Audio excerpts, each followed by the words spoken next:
Hello everyone and welcome back to some more Pokemon Go leaks. This week we have a massive chunk of leaks to go through, from new Gmax moves to adventure effects to potential ads being in game. I'm going to go through all of them, talk about them a bit more in detail at the end of the video, and just let you know my overall thoughts on them and what could come in the future. Now first, the sound for Gmax Fireball, which is Gigantamax Cinderace's attack, has been added to the game.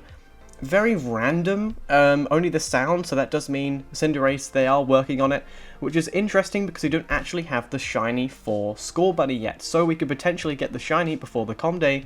And fun fact, the only time this has ever happened is Snivy, for starters. Right.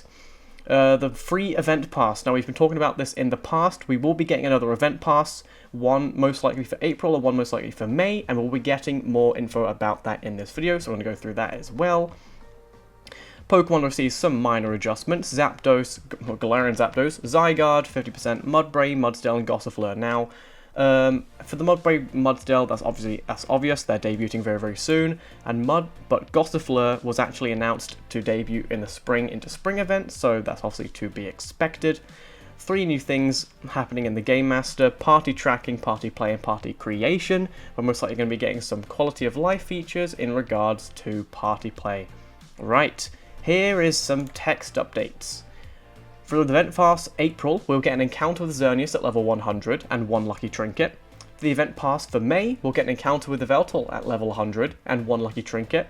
And there are also some text for remote max battles. Now, we've talked about this in the past, but if you see right here where it says the 4th line down, a friend invited you to join a max battle, and the text key being remote max battle invite push notif, which means it will essentially just work how the same as regular remote raids work, most likely being a different colour just for the sake of it.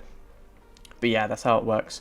Here's the Go Pass banner for April. As you can see, we've got the lucky trinket, some incenses, TMs, rare candy XL, obviously, Kubfu candy, very interesting. Okay, we have the stats for Paldean Tauros. I'm going to skip over this, it's not going to be useful. Right, here is a random text update.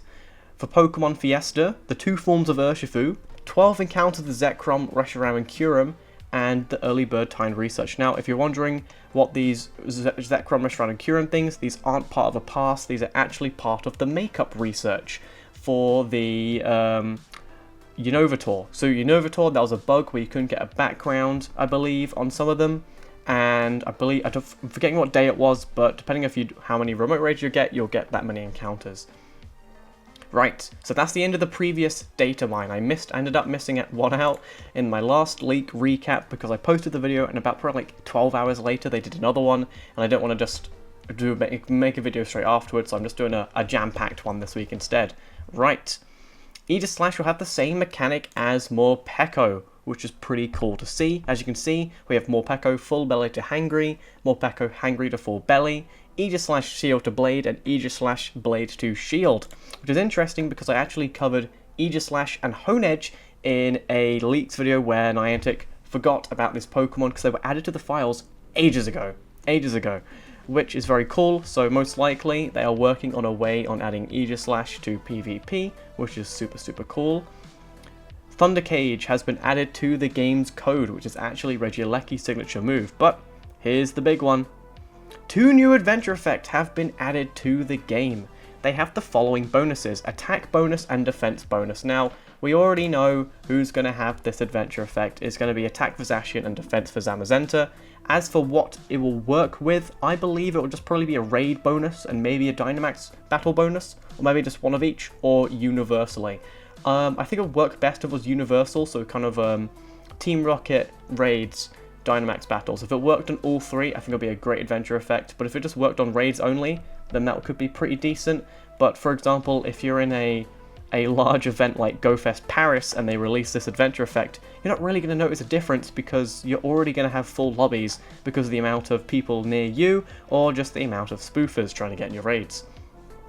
A new quest type has been added: Request Pokemon Reach CP.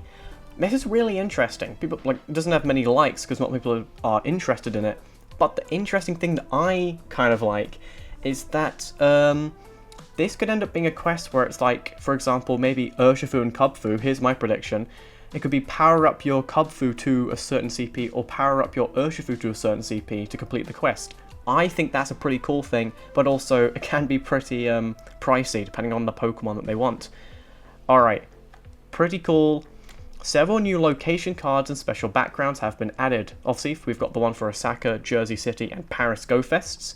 Then we have some global ones. We have Go Fest Regi 1, 2, 3, 4, 5, and 6. Sword and Shield, DD, Crown, Sword Crowned, Shield Crowned, and DD Crowned. Right, this is really, really interesting. So we've got some Regi backgrounds. Most likely we'll be getting Regi Draco, Regi Alecki, with their signature moves being added to the raids beforehand, which is pretty cool. Sword and Shield, most likely for Pokemon that are the legendaries in that region. So just a special one of each, kind of like the black and white. Sword Crowned and Shield Crowned, whatever branching research we'll choose, will have a super special background, kind of like how we had Sogale and Lunala with their respective backgrounds last year. You get one and that's it. But the interesting one is DD. Now, if you haven't played Sword and Shield or you're not familiar with the lore, DD stands for Darkest Day, and Darkest Day means Eternatus, which means we could be getting Eternatus during GoFest this year.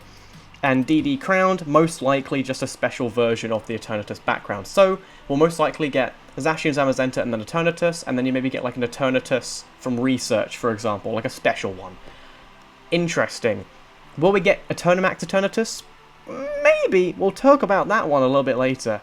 Right, we have some more information about the bottle cap. We talked about the bottle cap, I believe it was last week, maybe the week beforehand? I don't really remember. But after training, we have some error messages in case the Pokemon can't change its IV. Error Pokemon not actively training, invalid stat level, invalid stat type, invalid Pokemon, and error unchanged goal. Which means the bottle cap might not be an instant applicant sort of thing. You can't just go, boom, I'm going to increase to 15, boom, I'm going to increase to 14 HP. I think it might be like a training thing over time. That could be pretty cool. 2 new tutorials in the game's code, Remote Max Battle and RSVP Attendance Tutorial. Right, RSVP is part of the system that we've been covering recently, where it's sort of essentially Campfire but in the game itself without using the Campfire app. And obviously Remote Max Battle Tutorial is obviously just going to show you how it goes. Okay, here's something that even Fleeceking's replied to. Scopely already in control. Support has been added for displaying ads from various sources in the app, such as Google AdMob, Iron Source, Applevin Max. This is just a list of random things that I'm not familiar with. Right, before people panic, because this has received a lot of attention, before people panic, no. These will not be pop-up in-game ads like, I don't know, like, before you do this, watch an ad, for example, or like, before you go on this raid, watch an ad, or like, here's a ad before you walk around. It's not going to happen.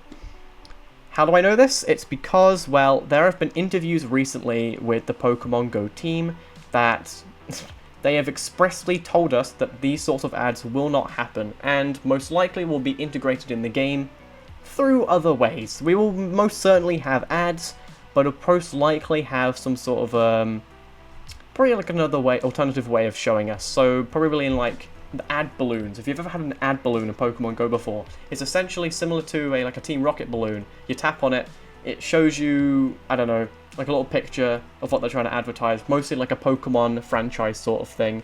They give you a couple items, you can't exit out for maybe for about 5 seconds, then you can exit out, and then boom, the balloon is gone. That's literally it. People are worried about this. I wouldn't be worried. I would really hold back your worry. I wouldn't really worry about that one. Just like Hunger Switch, stance change has also been added to the game, so this is literally more Peko and Aegislash, so this is super cool. Alright, new max mode has been added to the game. In this game's code, we already have these code names. Bread mode is Dynamax, Bread Dough mode is Gmax, and Bread Dough mode 2 is Gmax Form 2. I like that the code that they used was Bread and Bread Dough. I kind of like that. Right. There's a new max mode called Spread Special Mode.